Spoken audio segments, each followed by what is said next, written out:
गुरु सत्ताय नमः। गायत्री महाविज्ञान द्वितीय भाग। लेखक वेदमूर्ति तपोनिष्ठ पंडित श्री राम शर्मा आचार्य। गायत्री रामायण। आइए पढ़ते हैं और सुनते हैं, समझने का प्रयास करते हैं। यह प्रसिद्ध है कि वाल्मीकि रामायण की रचना का मूल आधार गायत्री मंत्र है। गायत्री मंत्र की व्याख्या के रूप में इस महान ग्रंथ की रचना हुई है। वाल्मीकि रामायण में 24,000 श्लोक हैं। एक एक अक्षर की व्याख्या स्वरूप 1,000 श्लोक रचे हैं, अथवा यूँ कहा जा सकता है कि 1,000 श्लोकों के ऊपर गायत्री के एक एक अक्षर का संपुट दिया गया है। आजकल वाल्मीकि रामायण के जो संस्करण मिलते हैं उनमें श्लोकों की संख्या समान नहीं है और उनमें काफ़ी अंतर पाया जाता है। इससे प्रतीत होता है कि बीच के अंधकार युग में यवन काल में कितने ही श्लोक नष्ट भ्रष्ट हो गए होंगे। अन्य ग्रंथों की भांति सांप्रदायिक उतार चढ़ाव के जोश में संभव है वाल्मीकि रामायण में भी कुछ श्लोक जोड़े गए हों या निकाले गए हों। रामचंद्र जी द्वारा मांस का प्रयोग होना ऐसी ही निषिद्ध बात है जो किसी ने पीछे से जोड़ दी मालूम होती है। अन्यथा विश्वास नहीं होता कि भगवान रामचंद्र जबकि वनवास में यति बनकर रह रहे थे, लक्ष्मण से मांस पकवाकर और सीता लक्ष्मण समेत उसे खाते। इस प्रकार की गड़बड़ी में श्लोक संख्या का क्रम भी बिगड़ गया है। प्रति 1,000 श्लोकों के बाद गायत्री के एक अक्षर का संपुट देकर महर्षि वाल्मीकि ने अपने ग्रंथ में मिलावट रोकना चाहा था, पर न हो सका। आज हमें अव्यवस्थित क्रमों वाली पुस्तकें ही प्राप्त होती है। हिसाब लगा कर देखा गया तो कहीं कहीं तो श्लोक 4-6 श्लोकों का ही आगा पीछा है, पर कहीं यह अंतर सैकड़ों तक पहुंचा है। इतना होने पर भी प्रति सहस्त्र पर गायत्री का एक अक्षर होने के इस क्रम को आकस्मिक नहीं कहा जा सकता, क्योंकि अन्य किसी मंत्र का ऐसा संपुट प्राप्त नहीं होता।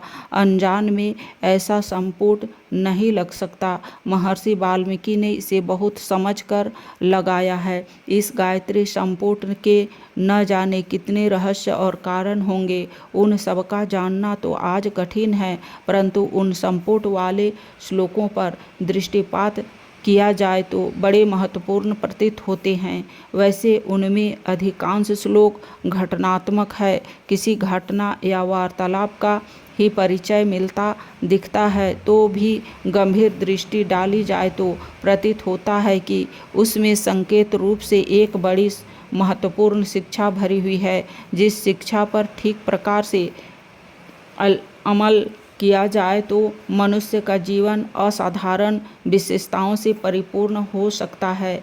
इन 24 अक्षरों के आरंभ वाले 24 श्लोकों को गायत्री रामायण कहा जाता है। इन श्लोकों के गर्भ में संकेत रूप में छिपे हुए कर्मों को समझकर उन्हें हृदयंगम करने वाला मनुष्य संपूर्ण वाल्मीकि रामायण के लाभ प्राप्त कर सकता है। आगे उन गायत्री के 24 अक्षरों से आरंभ होने वाले श्लोकों की विवेचना करते हैं। पहला अध्याय बालकांड। तप और स्वाध्याय करने वाले सर्वप्रधान और मुनियों में श्रेष्ठ नारद जी से तपस्वी वाल्मीकि ने पूछा। इस श्लोक में 2 पहेलियों पर प्रकाश डाला गया है। नारद जी को 2 पदवी दी है और उन पदवियों का कारण भी बताया है। नारद जी को सर्वप्रधान विद्वान और मुनियों में श्रेष्ठ कहा है। सर्वप्रधान विद्वान उन्हें क्यों कहा गया है? क्या नारद जी ने व्यास की तरह 18 पुराण लिखे थे, या उन्होंने कोई और ऐसी विशेषता दिखाई थी जो अन्य विद्वानों में नहीं होती? यदि ऐसा नहीं है तो उन्हें सर्वश्रेष्ठ विद्वान क्यों कहा गया है? या फिर वाल्मीकि जी झूठे थे जिन्होंने नारद जी की अतियुक्ति पूर्ण प्रशंसा की?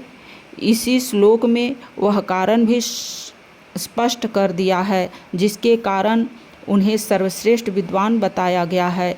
वह कारण है शास्त्र का चिंतन। पोथी पढ़ने वाले पड्डू तो 1 से एक बढ़िया पढ़े हैं जिनकी जिंदगियां पोथी पढ़ने में बीत गई, हजारों लाखों पुस्तकें जिनने पढ़ डाली, क्या ऐसे लोगों को सर्वश्रेष्ठ विद्वान कह दिया जाए?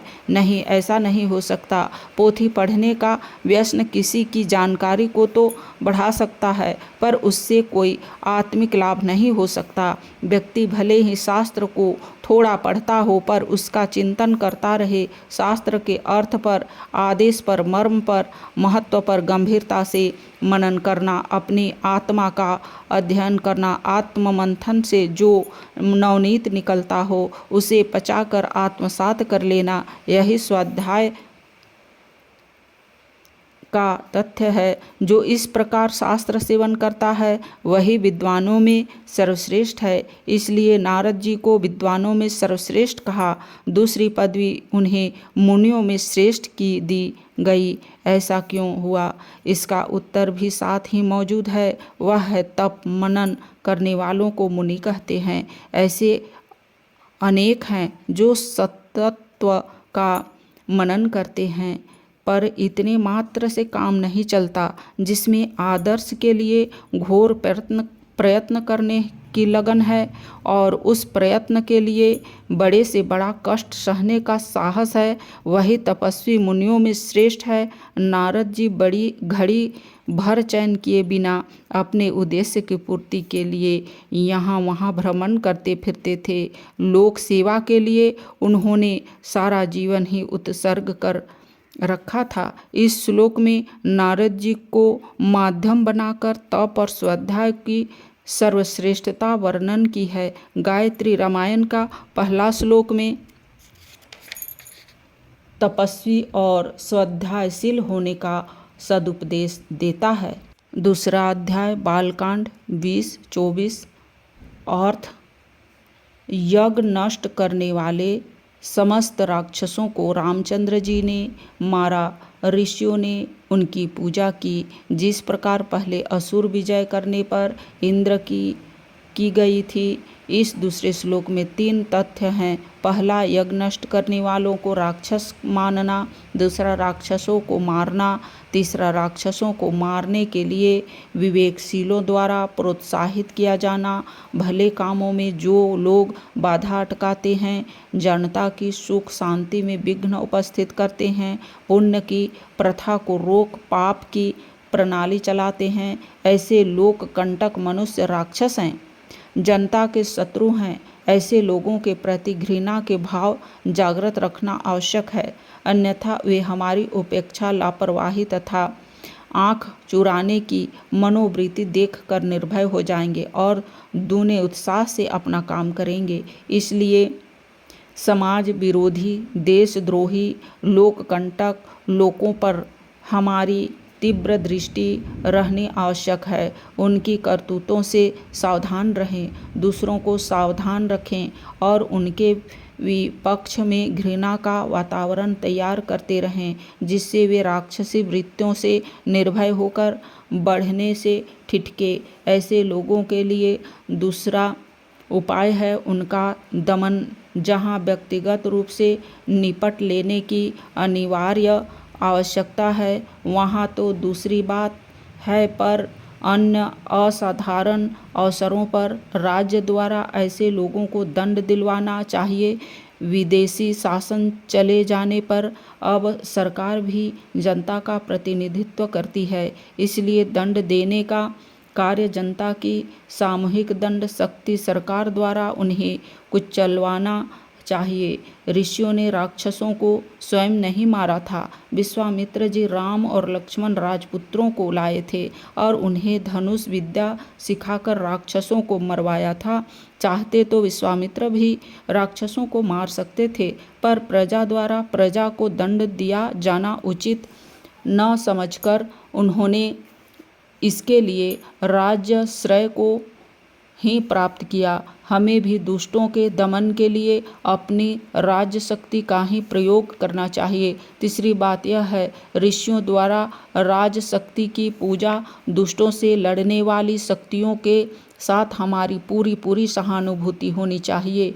यह हो सकता है कि हमें किसी से किसी कारणवश विरोध हो, कोई असंतोष या द्वेष हो, पर जब राक्षसत्व के दमन का अवसर आवे तो उस विरोधी का भी पूरा समर्थन और सहयोग करके असुरत्व को परास्त करना चाहिए। सैद्धांतिक या व्यक्तिगत विरोध का ऐसे अवसरों पर जरा भी ध्यान नहीं करना चाहिए। वीर पूजा की प्रथा प्राचीन है। इंद्र आदि की भी पूजा उनके असुर विजय के कारण होती है। विघ्नों से, कंटकों से और असुरता के साथ जो लड़ते हैं वे हमारी प्रशंसा, प्रोत्साहन एवं सहयोग के अधिकारी होते हैं। तीसरा अध्याय बालकांड। अर्थ। राम के साथ विश्वामित्र ने जनक की बातें सुनी और रामचंद्र से कहा, वत्स, धनुष को देखो। इस कठिन काम को अनेक लोग पूरा नहीं कर सके, इसलिए यह मुझसे भी पूरा न होगा। इस प्रकार के अपडर से अनेकों सुयोग्य व्यक्ति अपनी प्रतिभा को कुंठित कर लेते हैं और हीनता की ग्रंथि से ग्रंथित हो जाते हैं। ऐसा होना उचित नहीं। कई बार ऐसा देखा गया है कि जो काम बड़े लोगों के लिए कठिन था वह छोटे ने पूरा कर दिखाया। जनक का धनुष भूप सहस दप्त कहीं बारा, लगे उठावन टरही नटारा के अनुसार बड़ा भारी कार्य बना हुआ था। विश्वामित्र जानते थे कि यह झिझक राम को भी आ सकती है और उससे डर जाए तो आधा काम विफल हो सकता है। इसलिए उन्होंने उत्साह प्रदान करते हुए कहा, वत्स राम, इस धनुष को देखो। जो कठिनाइयाँ हमारे सामने आती है उनकी कल्पना बड़ी डरावनी होती है। ऐसा मालूम देता है कि यह विपत्ति न जाने हमारा क्या कर डालेगी, परंतु जब मनुष्य साहस बांधकर उसका मुकाबला करने खड़ा हो जाता है तो विघ्न भी सरल हो जाते हैं। जैसे कि राम के लिए धनुष सरल हो गया था। उर्दू की कहावत है, हिम्मते मर्दा मदते खुदा। जो साहस वाले मर्द होते हैं उनकी ईश्वर सहायता करता है। कठिनाइयों को देखकर हमें झिझकना, डरना या घबराना न चाहिए, वरन दृढ़तापूर्वक उनको हल करने के लिए अग्रसर होना चाहिए। यही इस श्लोक का तात्पर्य है। ओम शांति।